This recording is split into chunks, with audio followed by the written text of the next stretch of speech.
Hi everyone, welcome to slow roads. Procrastination कई बार आपने सुना होगा बहुत सारे लेक्चर्स में या बहुत सारे इंस्टाग्राम की रील्स में कि प्रोकास्टिनेशन नहीं करना चाहिए, कैसे हम अलग अलग तरीके से प्रोकास्टिनेशन को गिव अप कर सकते हैं। आज की जो ये वीडियो है, it is not a Instagram version, it's a particularly a complete video जिसमें आप समझेंगे कि प्रोकास्टिनेशन हम करते क्यों, what is there behind our reasons to procrastinate, और साथ साथ आपको एक फ्रेमवर्क मिलेगा जिसमें you will be able to give up procrastination, और आई वुड से कि जहां जरूरत है वहां पर आप प्रोकास्टिनेट करोगे, और जहां जरूरत नहीं है therein you can straight away get into action. Okay, so let's get started. सबसे पहले इस चीज को समझिए कि प्रोकास्टिनेशन ना कोई बहुत ज्यादा नेगेटिव चीज नहीं है। सब लोगों ने इसको ना बहुत ही नेगेटिव बना रखा है। प्रोकास्टिनेट अगर आप करते हो तो इसका मतलब ये नहीं है कि आप लेजी हो, आपके अंदर डिसिप्लिन नहीं है। इनफैक्ट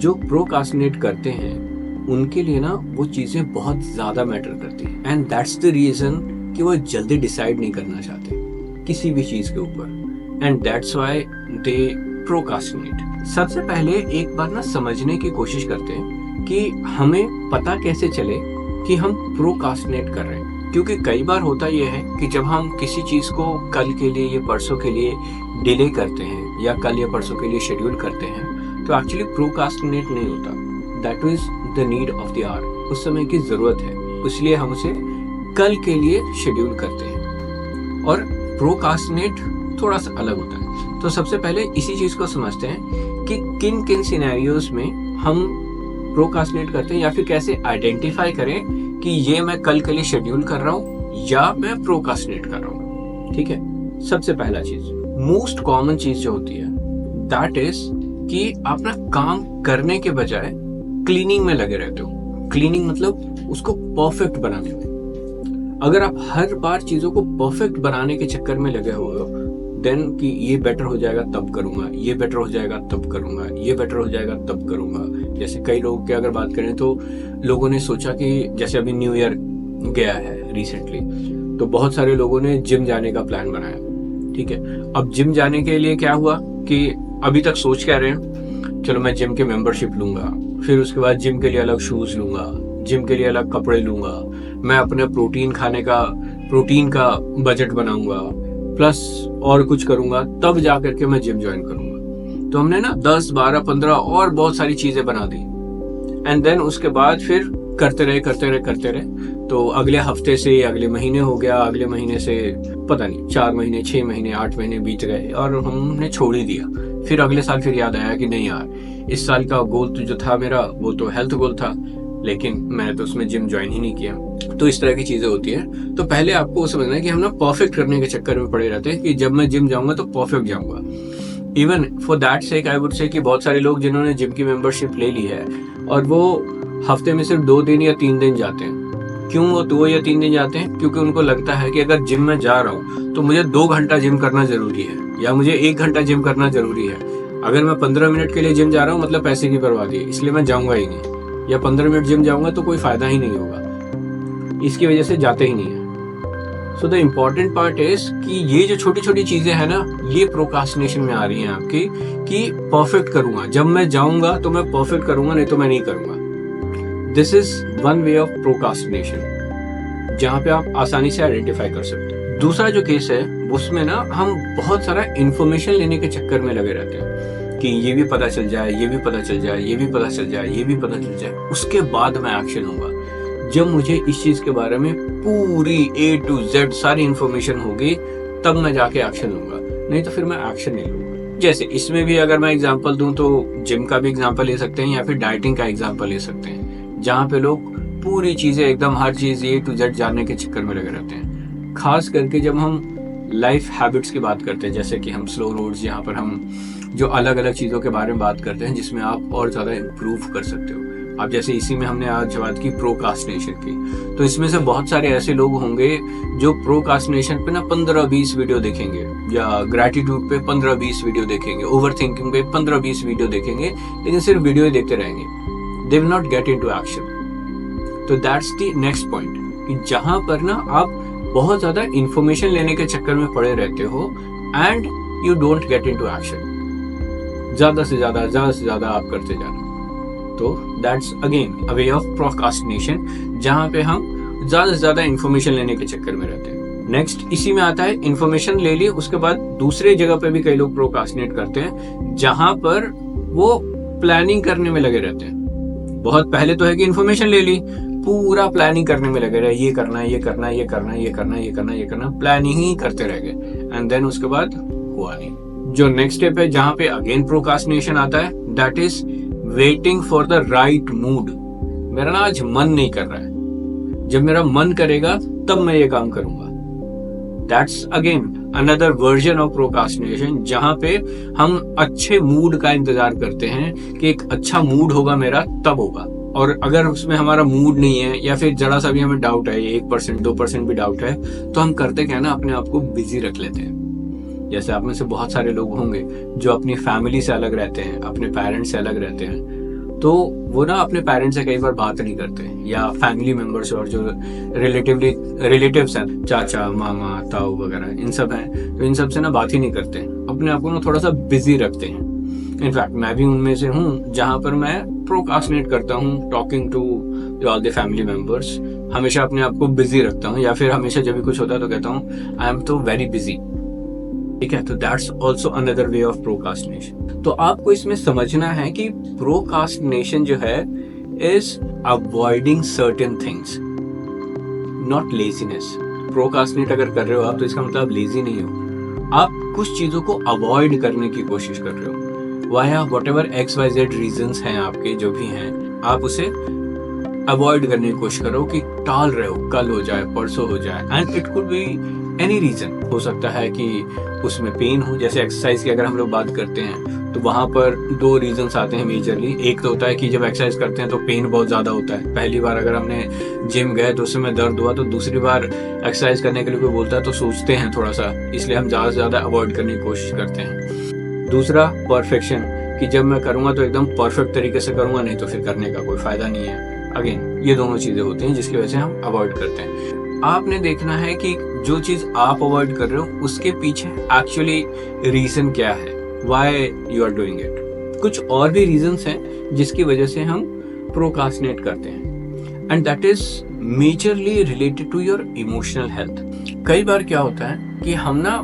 कुछ ऐसा पास्ट में कहीं कोई चीज हुई, किसी भी इंस्टेंस के रूप में, इसकी वजह से ना हम, जैसे एग्जाम्पल के लिए अगर मैं बोलूं कि मेरे साथ ये रहा कि स्कूल टाइम में जब क्या था कि मैं जब पहली बार स्टेज पे गया था, तो मैं एक स्पीच देने के लिए गया था, और वो स्पीच में ना मैं ठीक से दे नहीं पाया, तो उसकी वजह से क्या हुआ कि अब उसके बाद कभी भी जब मैं स्टेज पे जा रहा था, तो ना मैं वो हेजिटेशन रहती थी कि यार फिर से वो गड़बड़ ना हो जाए।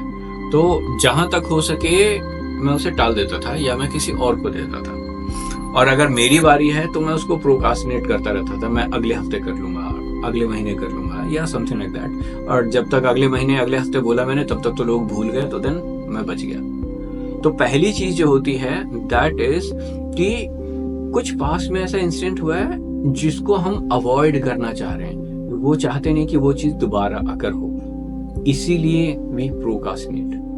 ठीक है, हमें कई बार फेल होने का डर लग रहा था। अगर मैंने कभी कोई एग्जाम दिया, जैसे मैं एग्जाम्पल इसमें अपना बताता हूँ कि एक बार ना कंपटीशन था उस कंपटीशन में मैंने पार्टिसिपेट किया था, तो it was a quiz competition, और मैं बहुत बुरी तरह से फेल हुआ।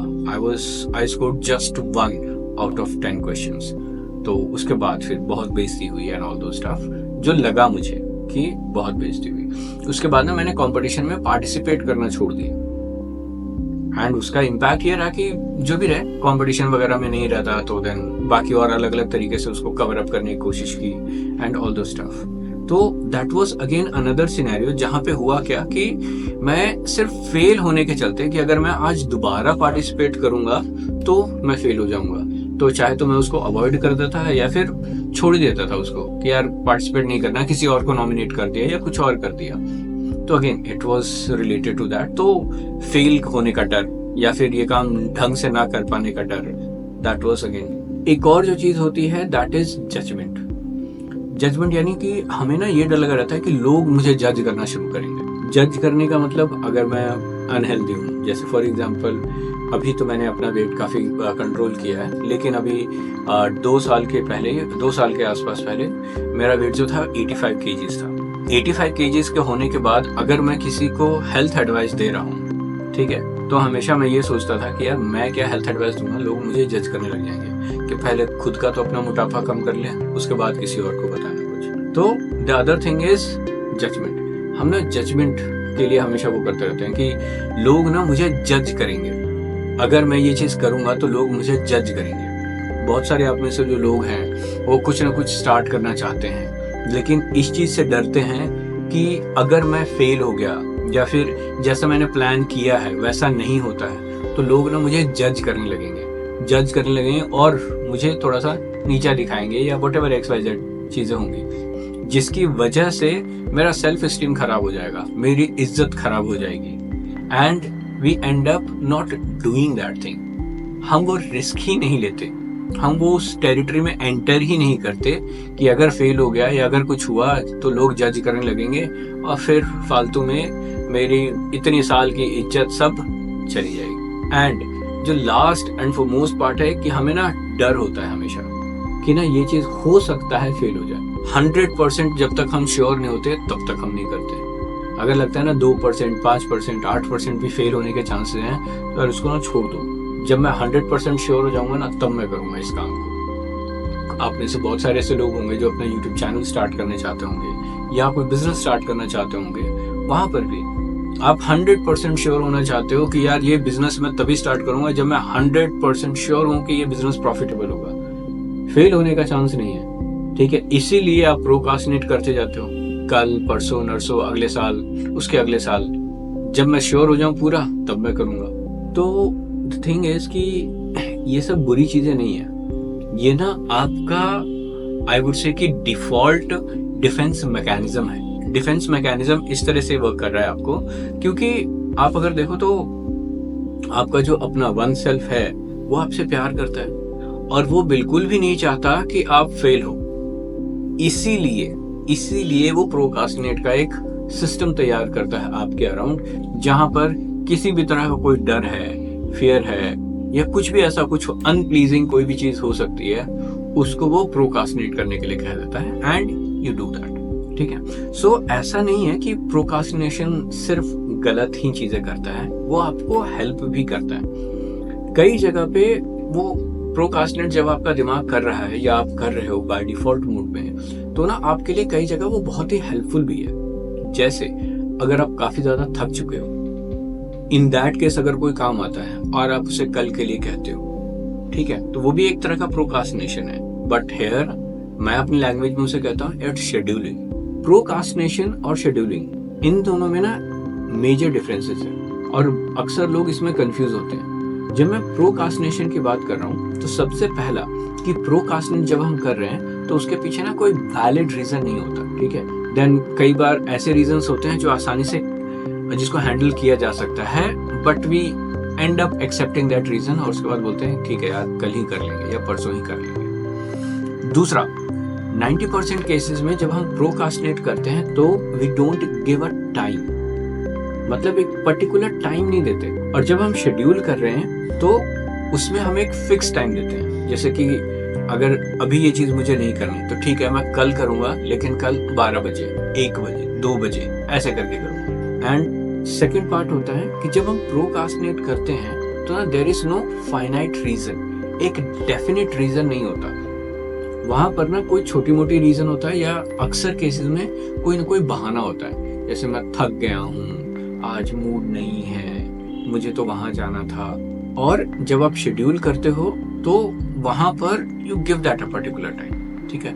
तो इस चीज का समझना है कि एक्चुअली प्रोक्रास्टिनेट जब आप कर रहे हो तो अगर कोई टाइम नहीं है that means it's a procrastinate, you आपको वहीं पर स्टॉप करने की जरूरत है। दूसरी चीजें रहती हैं उसमें कि कई बार ना हमें ना क्लैरिटी नहीं होती काम को कैसे करना है, हमें ना सिर्फ आइडिया आता है। तो ऐसे केस में भी ना आपको प्रोक्रास्टिनेट करने की जरूरत होती है, जहां पर हम कह सकते हैं कि उसको प्लान करना है, उसको नॉट प्रोक्रास्टिनेट करना लेकिन प्लान करना। अब यहाँ भी वही चीज आती है कि आपको कोई आइडिया आया, if there is something called seeding, तो सीडिंग के ऊपर you have to give some time, उसको प्लान करना, सोचना, प्लान करना and everything, and then it is called, like we call it maybe seeding, या फिर हम इसको प्लानिंग कह सकते हैं।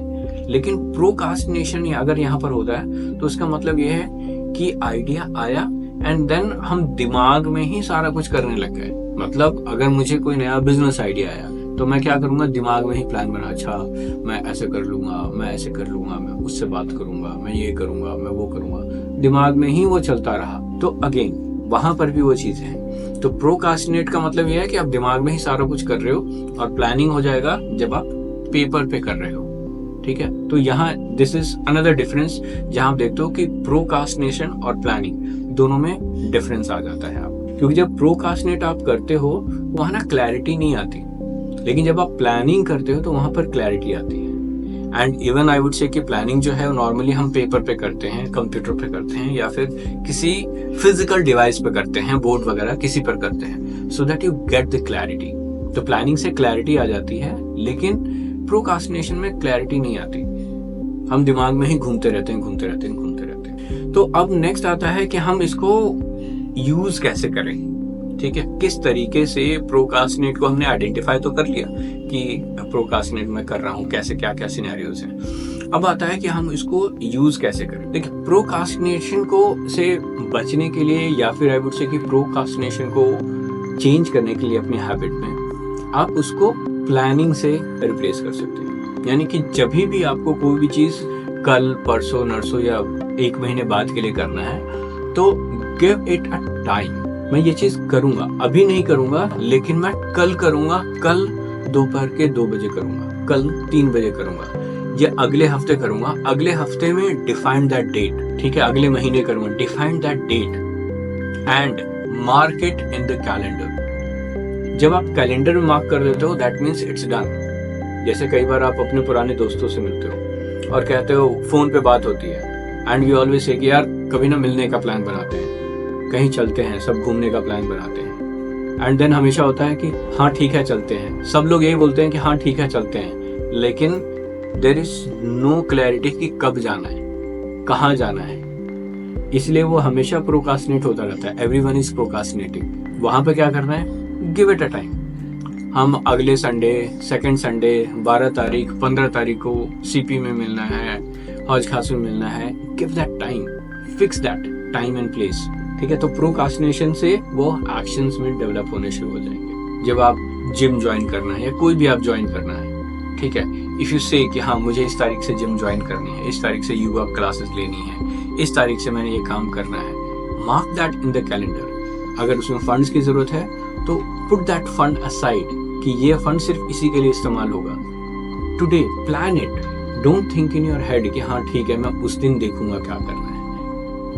और ऐसा है कि आपके फंड्स आने वाले हैं, then you are going to do that, then create a financial planner ना, अपने लिए एक प्लानर तैयार कर लो कि हाँ इस दिन पैसे आएंगे तो इसको जाएंगे, इस दिन पैसे आएंगे तो इसको जाएंगे, एंड ऑल द स्टफ। ठीक है, तो उससे क्या होगा कि आपकी प्लानिंग हो जाएगी। तो प्रोकास्टिनेशन से हट करके now you will start living a life of decision, planning and timeliness. अभी प्रोकास्टिनेशन में एवरीथिंग इज मेस्ड अप। तो start planning things, giving every action a time. ठीक है, डेट टाइम में आप उसको जब आप देखना शुरू करते हो, प्लान करना शुरू करते हो, प्रोकास्टिनेशन हमेशा चला जाता है। एंड प्रोकास्टिनेट जब आप कर रहे हो, आइडेंटिफाई हो रहा है, तो देन उसको ना use it with your will, उसे ऑटोमेटिकली नहीं आने दो। कई बार प्रोकास्टिनेट करना जरूरी होता है अननेसेसरी चीजों के लिए, लेकिन do that with a choice. अगर कोई है जो चीज आप अवॉइड करना चाह रहे हो, तो देन क्लियरली कि मैं इस चीज को अवॉइड करना चाह रहा हूं, इसलिए मैं प्रोकास्टिनेट कर रहा हूं। हर चीज को अवॉइड नहीं करना है। ठीक है, तो procrastination is a tool, use that with your will. अभी क्या हो रहा है, प्रोकास्टिनेशन आपको यूज कर रहा है, वो डिफॉल्ट मोड में है, तो डिफॉल्ट मोड में नहीं जाना उसको, उसका कंट्रोल अपने हाथ में लेना है। And use it when you need it. अगर उसको जरूरत नहीं है तो don't use it. So that's a complete wrap on this video which was around procrastination। और ये जो हमारी सीरीज चल रही है which is embracing yourself, जिसमें हम ऑलरेडी 3 चीज़ों के बारे में बात कर चुके हैं। gratitude, overthinking, and this was about procrastination. अगली वीडियो में हम बात करने वाले हैं people pleasing के बारे में. That means हम दूसरों को खुश करने के लिए ना बहुत कुछ कर रहे होते हैं. कई बार हमें जो चीज़ अच्छी नहीं लगती फिर भी हम वो चीज़ कर रहे हैं. इसके बारे में we are going to talk about in the next video in detail. So subscribe to this channel and hit the bell icon so that you get the confirmation. My name is Manikant and thank you for watching this video.